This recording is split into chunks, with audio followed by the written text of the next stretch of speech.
You put your hands on my wife, and you get the horn. Just when the Duttons think they get a win, it could all come crashing down on them. Yellowstone Season 5 is just 3 episodes in when Beth gets slapped with some cuffs, and we get slapped with a cliffhanger about her arrest. Let's recap the latest episode of Yellowstone. I'm Anna Rumor, and this is Pop Culture Social Call.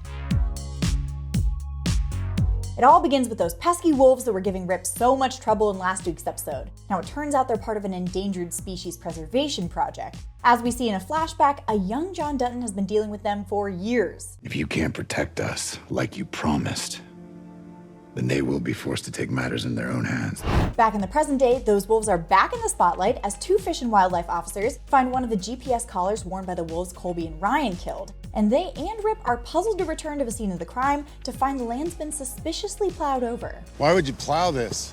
There's a few wolves at play as well when we pivot to the State House. Attorney General Jamie is served a lawsuit by market equity baddies Elle Steele and Sarah Atwood. And while Jamie says they don't have a leg to stand on, Sarah's determined to butter him up. I see a scheme coming here. You're better than I expected. Or star-crossed lovers. I don't know. Beth, meanwhile, is in Utah preparing to take down market equities once and for all, striking a deal with her foe's biggest rival to put the land destined for the airport project into a conservation easement, a devastating blow that ensures Caroline Warner will be sent packing by the board. After this, the hitmen will be after them. The Duttons may have won this battle, but Caroline is determined to win the war, and she thinks Sarah can be the one to do it. Find a way to ruin this family, Ellis.